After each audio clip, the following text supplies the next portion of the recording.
Hello, you're watching Transbrations. I'm your host, Nishan Dion. Tonight's special guest is Tyler Stone, a pioneering producer, remixer, DJ, and vocalist based in Los Angeles, California, and recognized as one of the first female house music producers. Her career is highlighted by several top 10 Billboard Dance hits, flaunting her distinctive style rooted in soulful house, disco, and downtempo. After earning a jazz degree from Cornish College of the Arts, she moved to San Francisco, where she became a central figure in the city's dance music scene. Tyler has showcased her talents on legendary labels like Nervous, Large, Eightball, and Henry Street, and has remixed some of dance and pop music's finest artists, including Armand van Helden and Robin S. In addition to her production work, Tyler is an accomplished DJ, having held residencies at prestigious venues like the W Hotel and Clift Hotel. A visionary in the industry, Tyler continues to remain true to the core of soulful house music while honoring its rich history.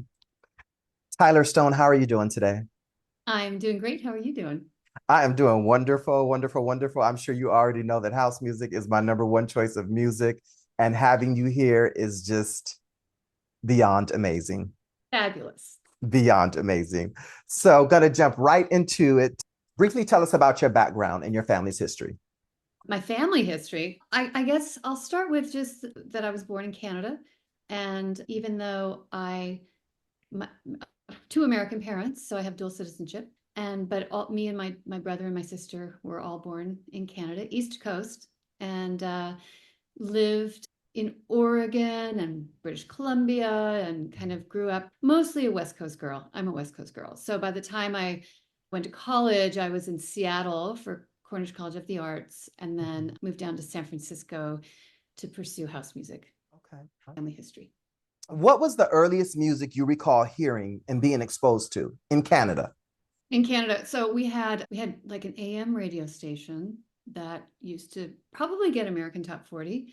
But my parents were big music lovers, so they played a lot of, like, my favorite songs, if I go back to my earliest times, was like, well, they had the soundtrack to Hair, which I loved, Iron Butterfly, Anagata-Davida, also 5-year-old, if you can picture a 5-year-old running around the room to that, and Santana. I loved Santana.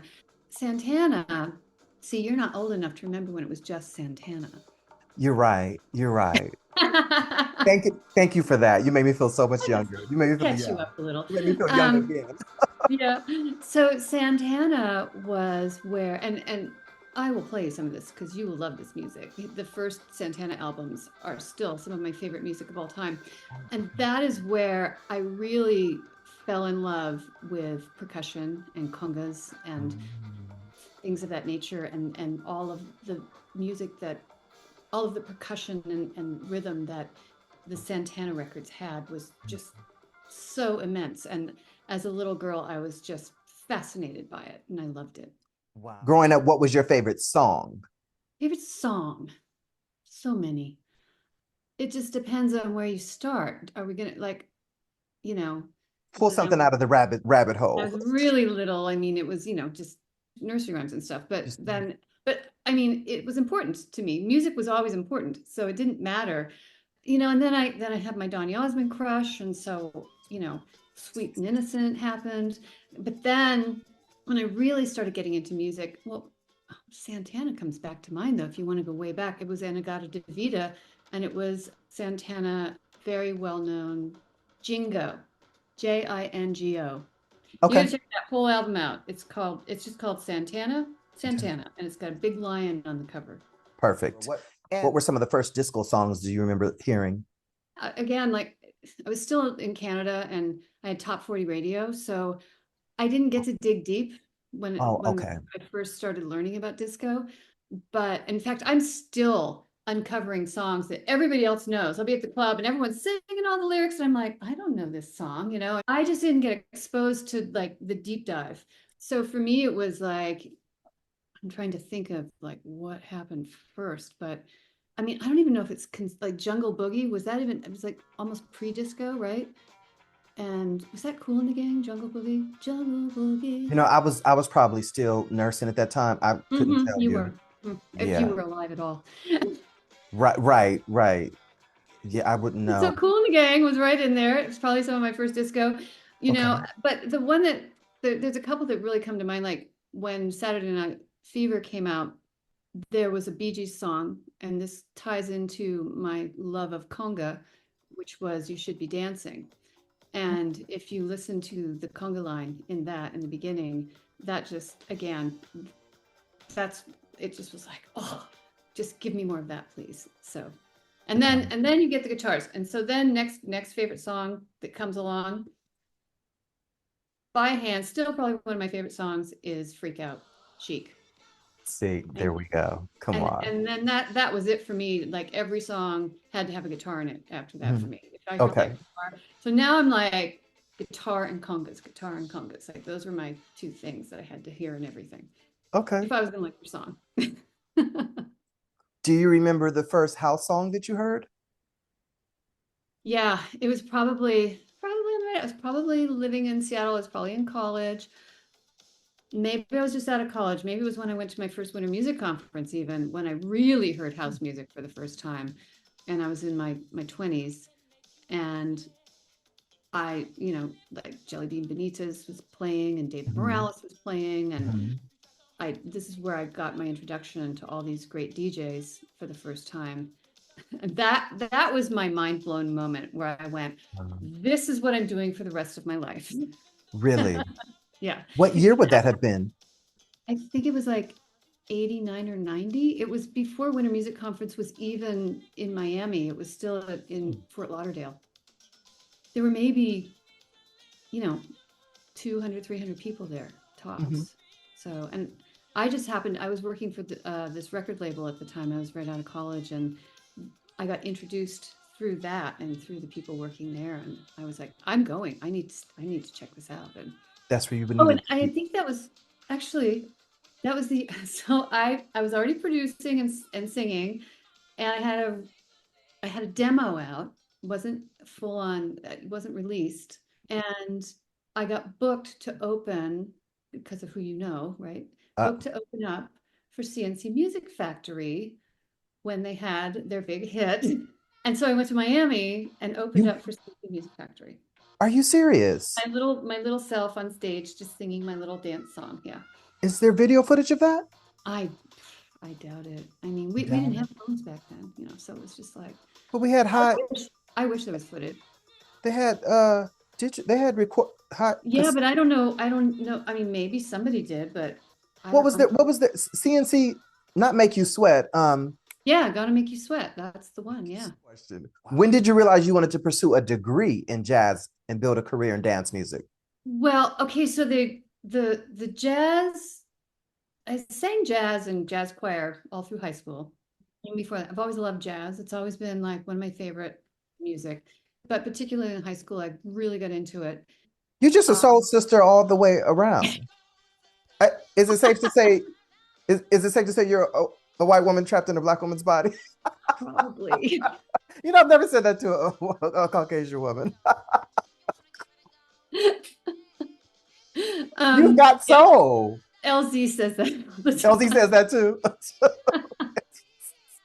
She's like, people that don't even know. They look at you, but they don't know what's going to come out of you. See, right there you go. Right.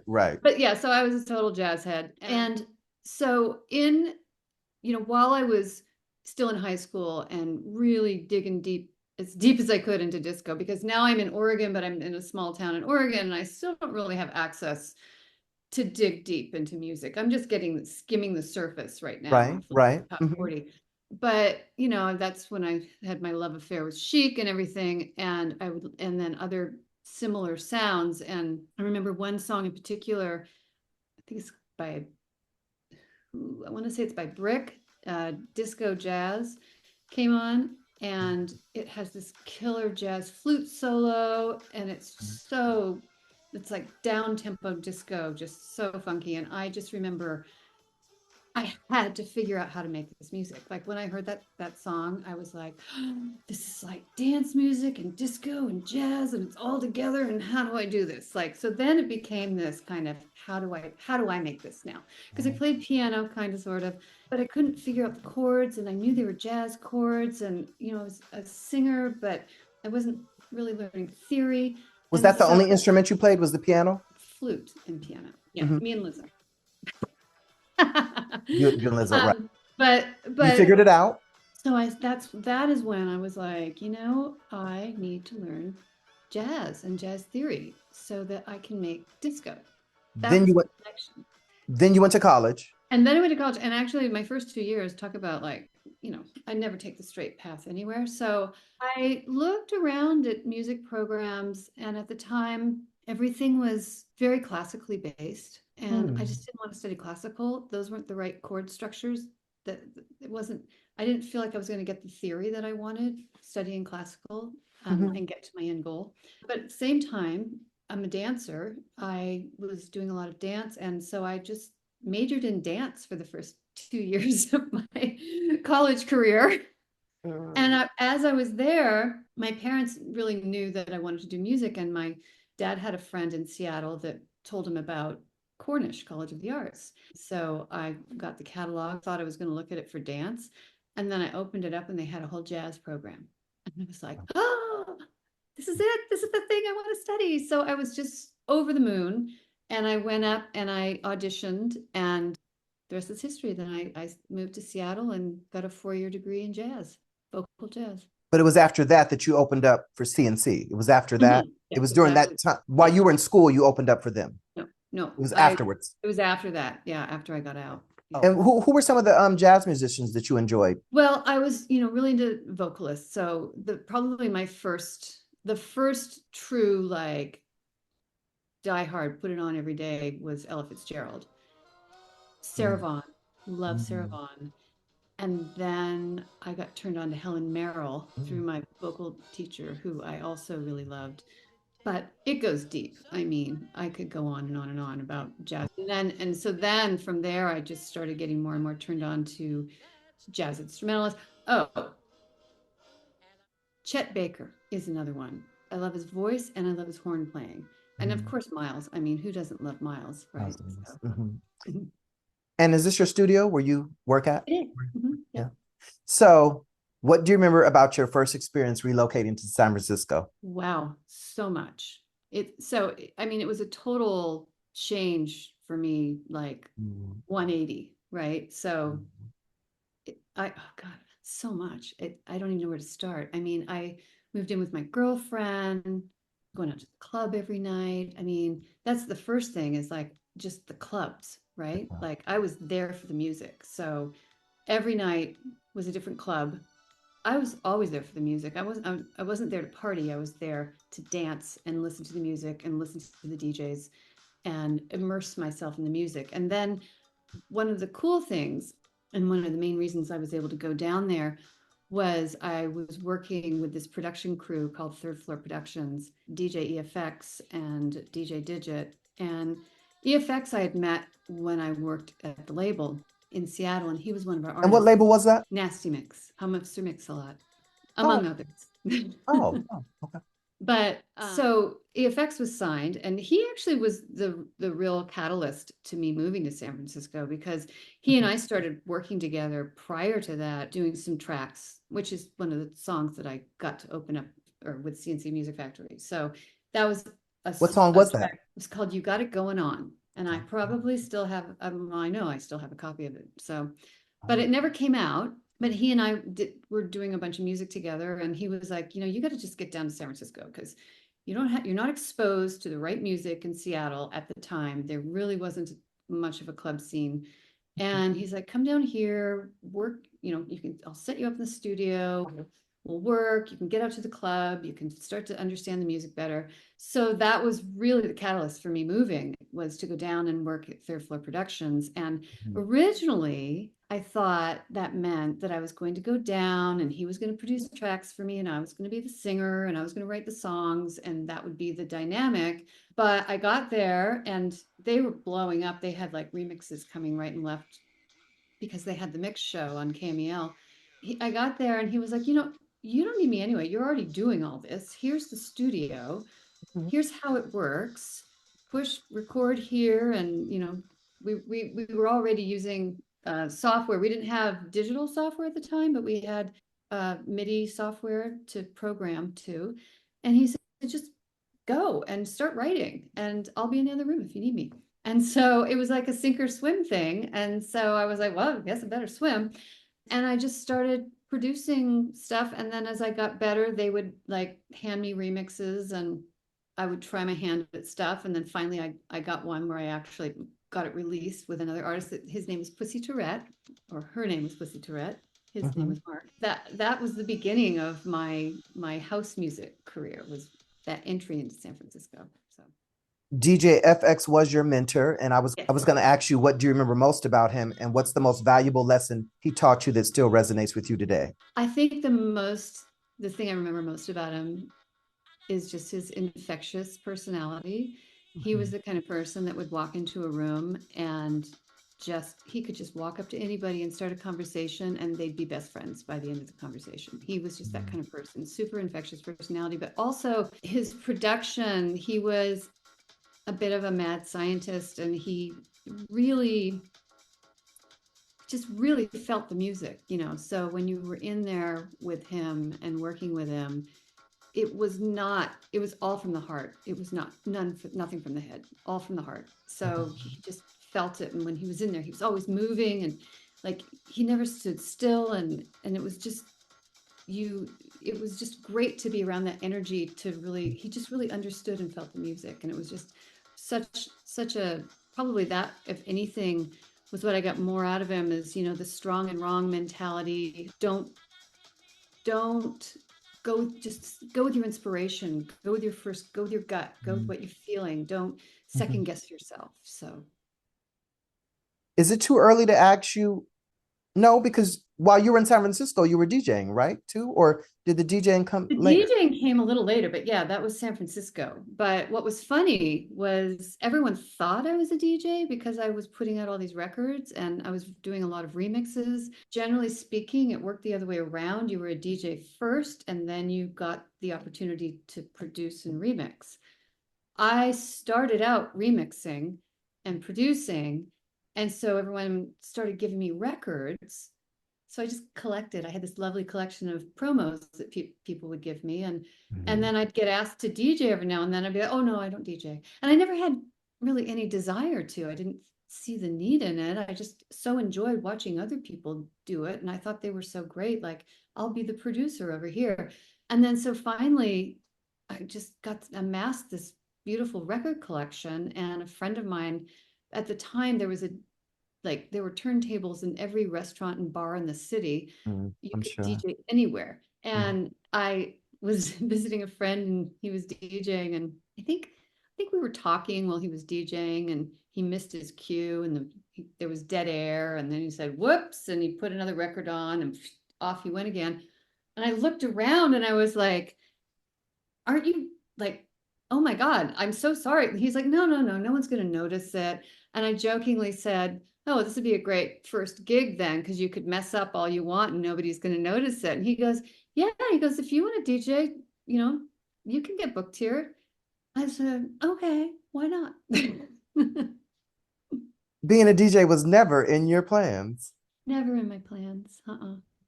Working with Third Floor Productions under the tutelage of DJ EFX, you began showcasing your talents with some of dance and pop music finest artists, led to a string of releases and remixes under the name Miss T on numerous dance labels. Ms. T, yep. Ms. T. Ms. T, not Miss T, Ms. Ms. T. Put some respect on it, Ms. T. That's right. On numerous dance labels such as Strictly Rhythm, Eightball, and Henry Street, with name acts including Armand Van Helden, Robin S., Crystal Waters, Kimar Lovelace, as well as NSYNC. So I'm a huge fan of Robin S. and Crystal Waters. What do you remember about working with them, with those two? When you're remixing, you don't actually get to work with the artist. You just get sent the content. At the time, okay. Right. So the files, but the recording, right? So okay. And you get the parts. The Crystal Waters was 100% Real Love that we got. You did work on that? Yeah, I worked on that one. I think that my mix actually only came out as a promo, is my memory of it. But my mix, I ended up doing like what I called the radio mix. And they had this jazz horn. So of course, being the jazz girl, I'm going to lob onto this kind of New Orleans style jazz horn. that I think is on some of the mixes. I'm always trying to dig to find that jazz horn, but it came with the vocals and everything, and I thought, oh, I'm going to use this, and it was kind of during the acid jazz era, so I kind of turned it into more of an acid jazz, vibey, jazzy mix, which is probably why it only came out as promo, because they needed house mixes. You still have it? Oh yeah, I have it. Yeah. So When you're DJing or you play it, right? Or no?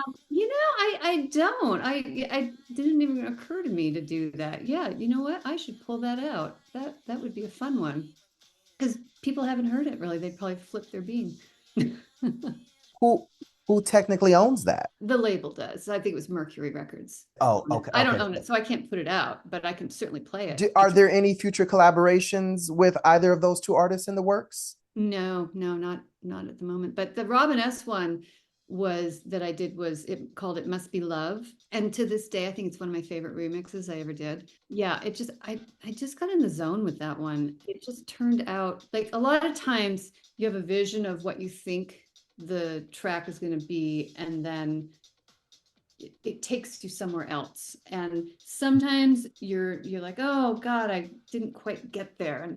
But with the Robin S, where this took me, I was like, wow, I did that. I mean, it was kind of like this magic moment where it kind of just propelled me forward. And I don't know what it was about that song, but it just, and her vocals and everything just really, it was such a joy to work on. So it was a joy to work on. Yeah. Okay. And at the time, someone, I remember when it was done, everyone would, everyone always asks you, what's your favorite remix that you've ever done? And I'd always say, well, the last one I did, because I was always getting better and better. And then I was like, then I got stuck on Robin S for a very long time. I was like, well, the Robin S one. Your favorite remix. I was really pleased with how it turned out. Who would you love to work with that you haven't already worked with? Or who would you like to work with again that you have, either or? Yeah, I mean, and again, when you're doing remixes, you don't actually get to work with them, so which is kind of a drag. But you did say that. Whose music would you like to? Would I like to work with? Because that's the joy, is you get. I mean, let's just be clear. I mean, I've gotten to work with. I have Martha Wash's vocals on Adapt. Seriously, I mean, I have gotten to work with some of the best vocals in the industry. So it's hard to ever say, oh, this is my favorite. Everyone's your favorite. Everyone's your favorite. But right now, you're looking at who's out there and what music is kind of resonating with me. And the one artist that the vocals, their voice just gets me every time is Anderson .Paak. That voice right now for me, with kind of a lot of the more down tempo disco stuff that I'm doing, he's got that smooth, just gorgeous voice that would just float on top of a lot of it. And so that would be fun to work with him. When you hear his music, do you hear it in your mind how you would remix it? Yeah, absolutely. So have you created something? Or no, I mean, the closest thing I ever did was I did Till It's Over. It came out quite a few years ago. I'm gonna ride it till it's over. Yeah, till it's over. I did an edit of that, and I just changed it into more of a DJ friendly song, and I took out kind of the verses, and I just edited it into a more like DJ dubby style version. So now I don't know what that means because I'm not a DJ. Okay, well, let me tell you then. Let me tell you what that means. So, you know how like a song will have a verse, chorus, right? Right.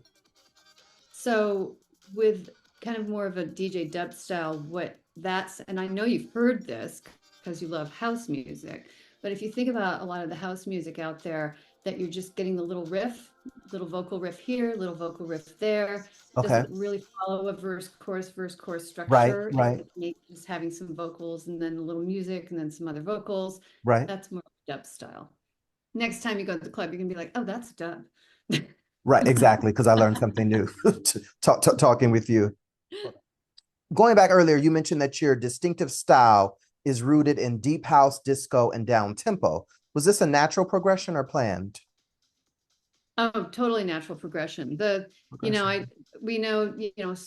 progression started with disco, and then I got into house music, which was more the deep and soulful house music that I was getting into out of disco. Mm-hmm. And then when I started DJing, it was right around the time when it was just an explosion of beautiful down tempo, broken beat, new jazz. There's my jazz again, right? And Come on, so come on, come on. Come on, so jazz. I was falling in love with all this stuff, and my husband and I started this night in San Francisco called Wanderlust. One of our goals was the second part was about soothing your soul and just having a place to go. The city was so crazy. It was, just pre 9/11, and it was just going off every night. No, you And didn't just take me back 25 years ago. See, now you're making me feel old. oh, yes, I did. And so the city was going off and it was crazy. And we thought, the city really needs a place to go and just chill. And so we wanted to do a night where it was like dark and moody and calm and good cocktails. And Come on. he and I would like take turns on the turntables, and then I would sing live over his set, and I'd scat and improvise and do my jazz thing. Okay, look at you. What was it? Bibbidi bop, bibbidi bop, bibbidi bop. I did. Come on. So I would do this whole thing, and so that was the night. Yeah. So Wanderlust was our night. Do you still do that? We haven't done that in a while, but I mean, there's no. I mean, I'm not going to say we would never do it again. I mean, certainly. No, not like, Wanderlust. Do you still do the oh yeah, I mean, again, same thing. Haven't done it in a while. Would I mean, if you give me a mic and I'll be right back. Gotcha. Yeah. If I was to walk in to look at it like sitting in, like with jazz, I used to, I knew all my keys, and I used to go into a jazz club and I could say, can we do this song in this key? And boom, off we go. That's what I learned to do in school. And then, so with this, it's kind of the same thing, but I'd walk up to the DJ booth and they'd have the mic, and I'd just pick up the mic and start soloing over the track. So that's like the down tempo part of it was very, again, the jazz and the dance and the electronic all fuses together for me. And so I've only learned about you within the past 2 years. So I'm still, hearing your music and learning more about you. So yeah. Speaking of DJs. Yes. Terrence Toy has been a house DJ and a musician for over 4 decades. In 2009, I was his assistant, and several months ago, I told him that I was going to be interviewing you, and I asked him, what should I ask you? You do know who Terrence Toy is. I do. I mean, speaking of jazz and house. Come on, right? Joust. He always called it joust. Right, joust. Exactly, right. What do you remember about Terrence? You guys worked together in San Francisco? Yeah. Or clubbed or partied? He used to come up every week. Did he come for Mushroom Jazz, I want to say? He was up there for Saturday. He was DJing somewhere. Was it every fourth Saturday? I thought he did Mushroom Jazz too. I don't know. He would come up a lot. He did do Mushroom Jazz. He did. Yeah, yes. Yeah. And so he started throwing me some artists. Actually, he threw me this one artist that I don't know how he knew them. They were out of Seattle. They were called, I can still hear the song, When You Love Someone. What were they called? I can't remember. And yeah, so I did a remix for them. I actually wasn't even really a remix. It was more like a remake. And I feel like we got interest from Eightball, and then I don't know what happened. It all fell apart. It's all such foggy memory to me right now. That was so long ago. But that's the one, that's the one thing I really specifically remember was that track. And it was good. I mean, it turned out good. And what was it called again? I think it was called When You Love Someone. And I still have that. Do you? Yeah. I have everything. Just see those drawers over there? Those are my archives. Oh, wow. Okay. Right. When You Love Someone. Okay. So Toy's first question for you is, what is your favorite style of music to produce versus your second favorite? Well, I mean, disco. Disco. Disco house. I mean, I'm always going to put a little house in my disco.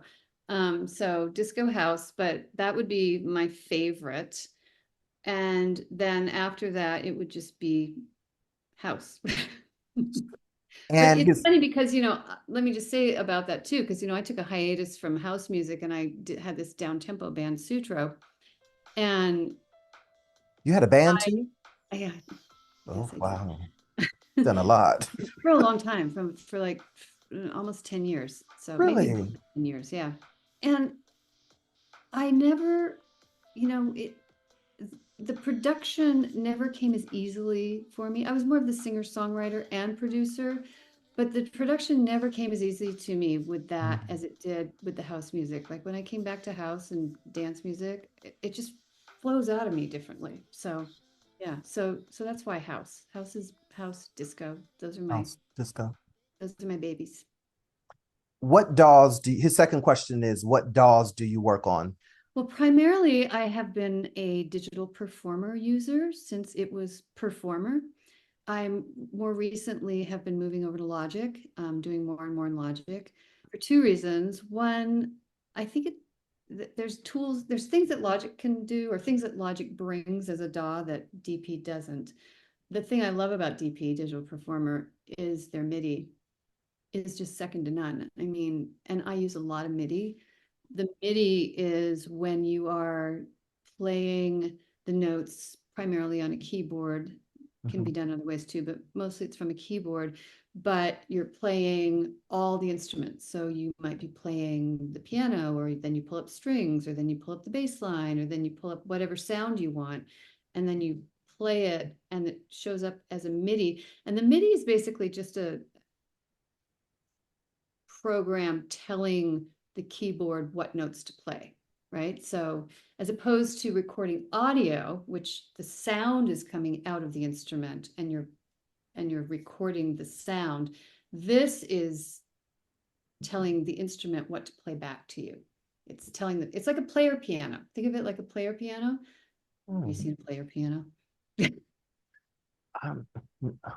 I'm sure I have, but I don't, it doesn't, I don't know much about instruments and all, like Well, anyway, so that's what MIDI is. So DP, so that's why I use DP, but Logic brings some other fun toys, if you will, that DP doesn't have. And also I felt like I needed to have one DAW. DP is kind of not a standard kind of industry standard right now. So in my world, and so I felt like I needed to have at least one DAW that was more industry standard.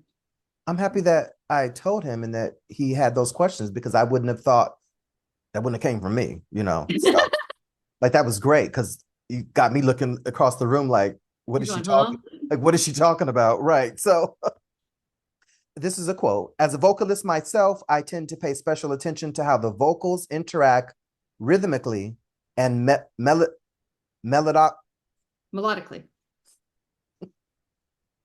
I've never seen that written before, melodically. Wow, with the rest of the track. Tyler, oh, that's you. This is your quote. Do you prefer being a vocalist, producer, or DJ, or do you enjoy combining all three?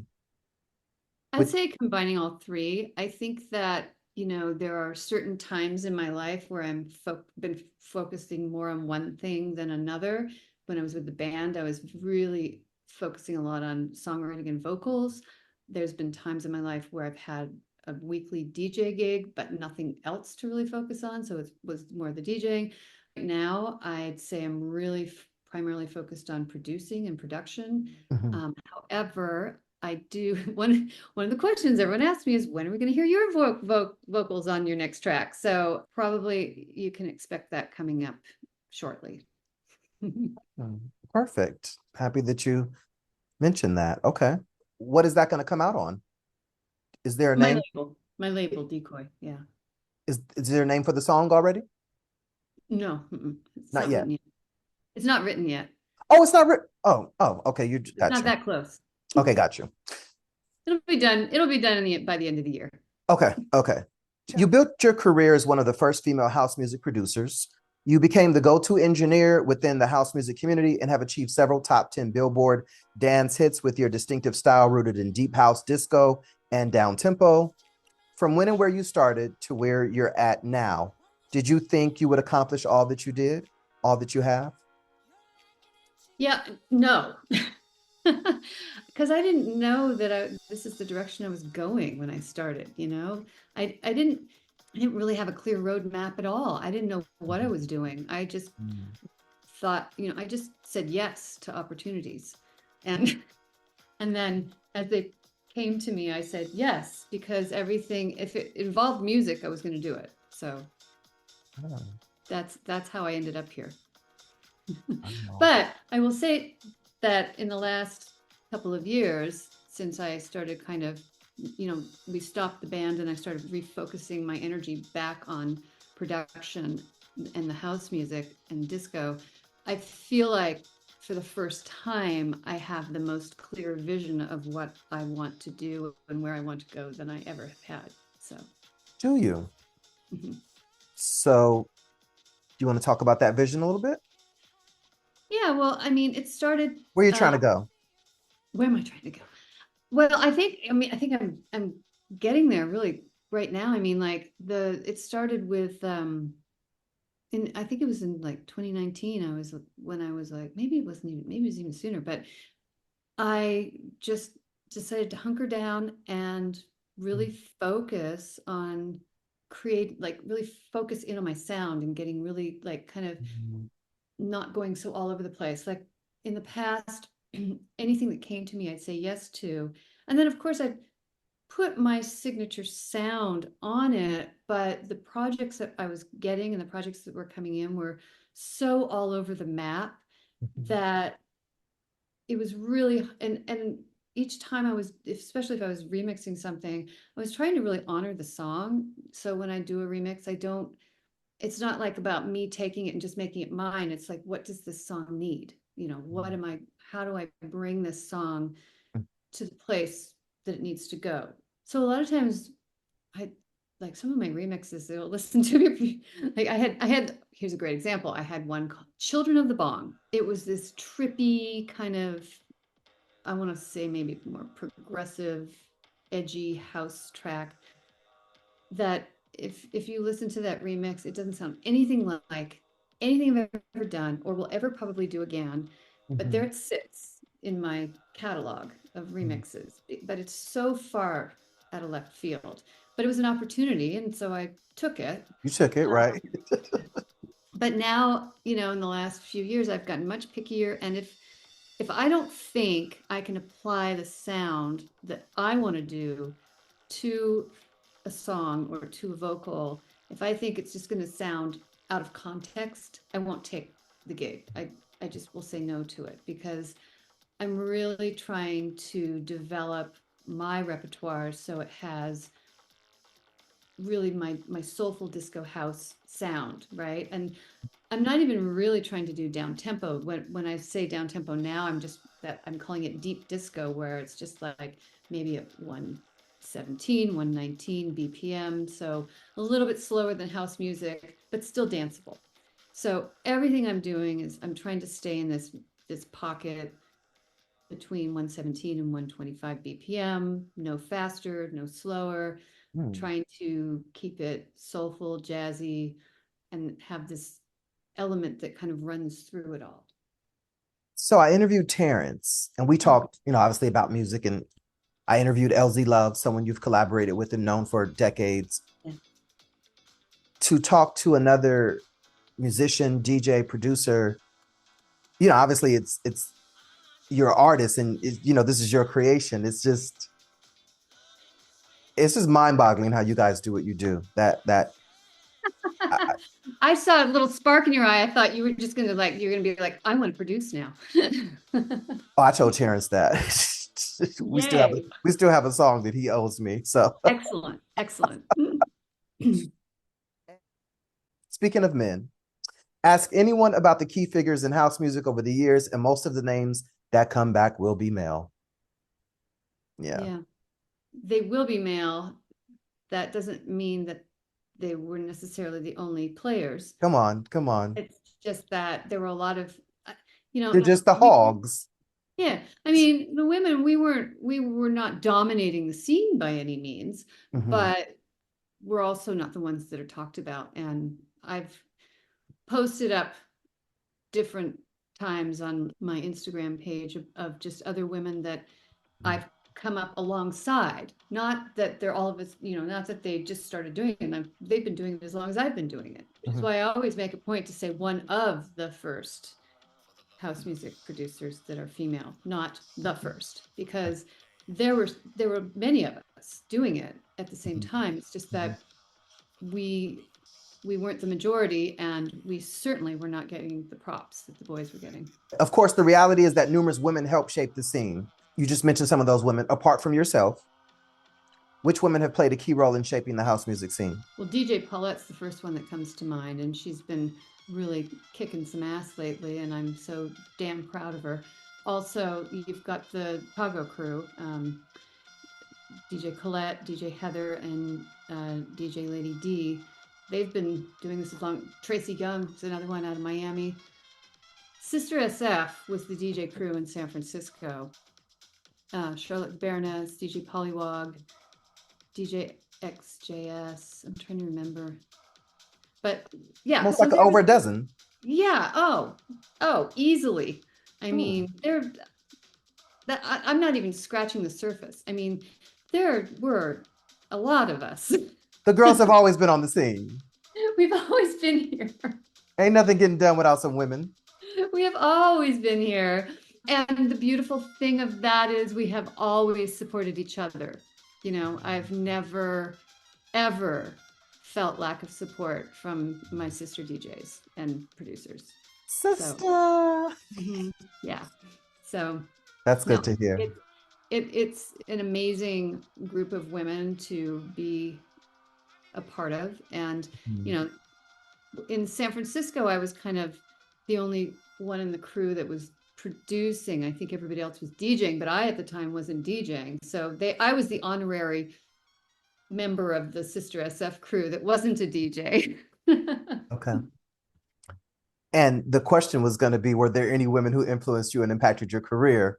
Obviously, it sounds like these women, the names you just mentioned. Well, they were probably, I mean, that you want to talk about where you felt the love and support. That was definitely where it was coming from, for sure, and I just admired all of them. They were the tenacious DJs, and they went out and, and we used to talk, especially the Sister SF crew, they would have, every now and then they'd let the boys DJ on their night, but they made them wear dresses. So they had come on with that forced feminization. Come on, lady boys, boy girls, girly boys. So, and they did, and the guys did, and they loved it. And they liked it, right?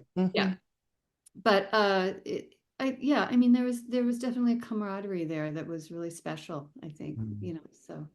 But as far as, when I think about, right now, there are so many women's groups for DJs and young producers, and I emphasize the word young because they really are focusing on next generation and bringing in the next generation. But it's there's like, I feel a little jealous, that these women all have such immense support from each other, that those of us like when I was doing it, we just didn't have that. We didn't have that sense of hundreds of us. It was more of a sense of 10 of us. So and they were all over the country, not just in one place in your backyard. So I think, I really tip my hat to the women that are there creating these opportunities for the next generation.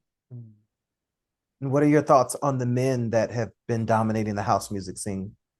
Well, the first thing that comes to mind is it's not their fault. It's not their fault, but it is their fault. But it is their fault. I mean, they didn't. Here's the thing, like, I've been a good old boys club. It's boys club, but I've been in the room with these guys the whole time, and they know not what they do. But seriously, until you pointed out, most of them are pretty unaware that that was even happening. Right. And when it does get pointed out, most of them are really empathetic to it, I find. So, the boys club thing happens because there's just a bunch of guys in the room and they're all going, hey, yeah, do this. Right. And then if you're the girl in the room while that's happening, Mm-hmm. you're just invisible. Right. So, and you go, wait, I want that too. Right. Oh, sure. I mean, but you have to ask for it. You can't just take it? You can't just take it. You know, it's not offered to you. You can just take it, but it's just not offered to you. The same things aren't offered to you that are offered to the others. So you have to hold your hand up and kind of wiggle your way in and grab your. I mean, if you just sit back and everything will just pass by you if you don't try to. Right, like that song by the Far Side, passing me by. Yeah, it will pass. Excuse my language. Pass your ass right on by. Yeah. So right on by. Yeah, and so there's a little bit of that, and again, like I've never seen it as. You've never seen it as, can I say shady? Yeah. I've never felt like anyone was purposely trying to leave me out. It was just more like I was invisible. So my question was going to be, how do you navigate shady male behavior? But we can. Well, I mean, that's the way I navigate the shadiness. If it does get shady, is I just walk away because I'm not interested in that. So, right. Mm-hmm. You know what I mean? Like, and the thing is through my time, there's been so many men who have, because having been mostly around men, I wouldn't be here without the men that have helped me and lifted me up. So that's who I had to help me and lift me up, were other men. I didn't have that opportunity to have other women necessarily. When I did, they were there, but they weren't always in a position that they could do anything for me. Oh. So mostly it was other men that I was being lifted up by. So. Okay. So you want to give a shout out to any of those men? Okay. But see, I always hate the shout outs because then if I forget someone, I feel so bad. But if you want to start at the very beginning. Just a few. Not the very, very beginning, but like I'll start at like my right out of college. My first job at Nasty Mix, there was Ramon Wells, who saw that I was there. I started at Nasty Mix as a receptionist, and he saw that I had a keen interest in learning the business because I would sit there all day and just read Billboard and all the trade magazines. He'd float through and I'd ask him questions. What's this? What's that? How does this work? And so he really was the first person that kind of identified that I had this real passion for the industry. And so he really lifted me up in that respect. Introduced me to a lot of people when we'd be at conferences, showed me the ropes, we're still really dear friends and lovely person. And EFX, of course, was next. He was the one that threw me in the studio and said, go, and was there for me to really just kind of guide me along and show me the ropes in the studio and just get me started. And then there was this guy, Craig Valentine, who was responsible for my second studio and trusted me with building a studio in his place in San Francisco and kind of holding the reins for that. So there was that. That's the beginning. That's the beginning stuff. That's the beginning. Like the seeds that were planted. Yeah. And I think from there we can segue into, you are also the owner and co-founder of Decoy Recordings, established in August of 2006. After almost 2 decades, what has your experience been like running an independent record label? Well, our label is like, we didn't start the label necessarily to be a label. We had the band first, Sutro, and we, at the time, all of the digital distributors were just getting started in San Francisco. And the distributor that we ended up with, In Grooves, needed us to have a label because they didn't sign artists. They only signed labels. And so we had to come up with a label because, again, you have to remember, everything's in its infancy. This is just me walking down the street. My friends work there. I need a distributor. Can you hook me up? Oh, yeah, come on in. It's really in the baby infancy of digital distribution. So we needed to have a label in order to be part of their distribution, but they wanted us to come on board. So we're sitting around the table one night, drinking a bottle of wine. What are we going to call our label? And we were drinking a wine called Decoy. And I said, oh, there's our name, because we're not really a label, we're a decoy. So that's how the label became a label. Then really it was a vehicle to put the band's music out. So wow, that's for really the first 17 years or whatever.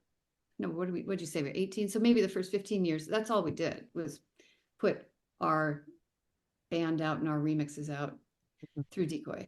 And then we always talked about, well, what if we started taking other people on and stuff? And we felt like, well, we don't really, what do we have to offer that another label, what do we really have to offer, right? But then we realized what we have was really good distribution. And so we took on a project here and a project there, but again, never really took it seriously, like, oh, we're going to have a label, until we started doing some of the ambient music. And then we signed our first artist, and that signing really just happened out of a friendship. What artist was that? Hugo Paris. And he's an ambient artist, and we put his first album out, and again, that just came out of a friendship that we would all sit around and have drinks and talk, and talk about art, talk about music. What year would that have been? That was 2019. Yeah. So the album didn't come out until, that's when we met him. Probably 2019 was when we met him. And then the album didn't come out till 2022, maybe. What was it titled? Nouvelles Aurores. He's French. Nouvelles Aurores. I hope I'm saying that right. And yeah, so it was just like, oh, we felt like we had something that we could actually offer him, not just, so, we have artwork, and we understand the process of having put all of our stuff out for the band. We understood the whole process of what needed to happen and how it was all going to happen. And we connected him with a PR person, and that was kind of our first release that wasn't, well, no, that's our second release. We also did a soundtrack for a graphic novel, not quite a movie, but a graphic novel soundtrack. So that was called, which one was that? We did that, but it was, and so really just coming into it now, I'm just starting, and then I was doing all this other stuff for other labels. I wasn't even putting my own music out on my label. I was putting it out on other people's labels. And then I finally really thought, I really want to start just putting my music out on my label, taking 100% control over what happens to it and how it gets out there, and being able to not just control what I do or how I promote it, but also as it comes back to me and I can see, I'll be able to really see where it's working, where it's not working, and how I can tweak it and for the next one. And each time you get, you're going to move into another direction. That didn't work this time. Let's try this time. And I just felt like it was really what needed to happen, next step. So what is your proudest accomplishment? That's a tough one.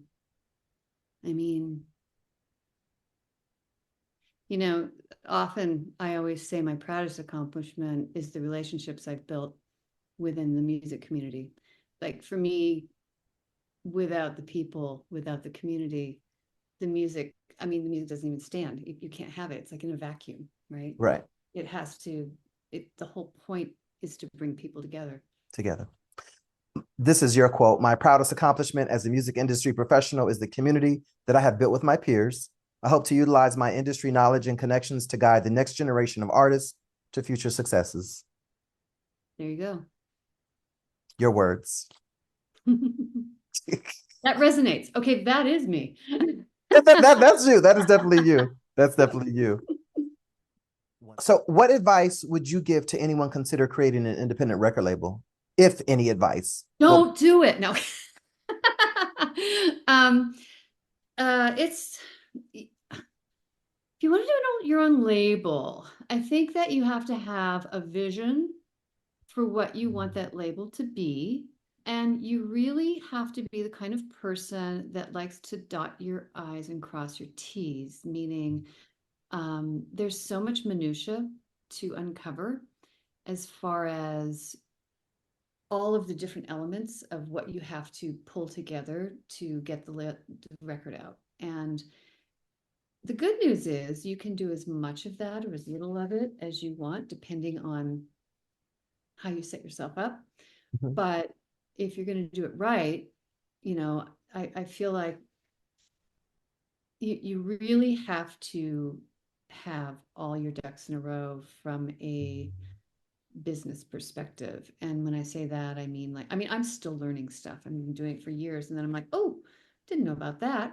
There's just so much. And especially, I would say, if you're the type of person that you want to make that your first priority, I don't think it's a great idea for artists to do their own label, other than to have their hands in the mix and understand what's going on, which I do think is really important.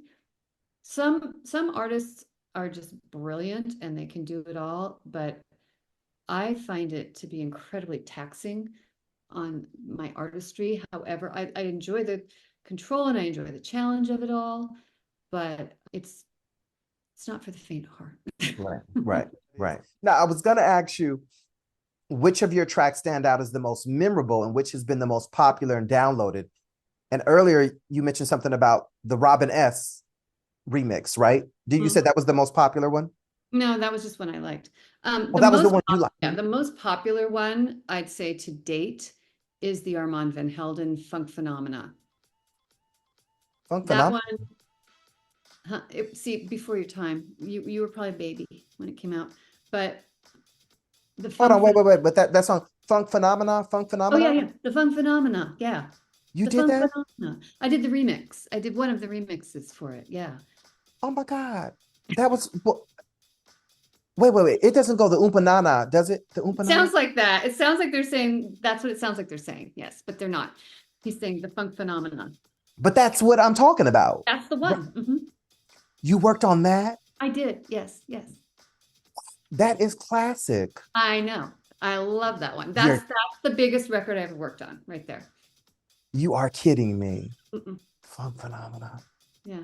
So how does give me a chorus line? Well, you just the Funk Phenomenon, that's all it does. It's just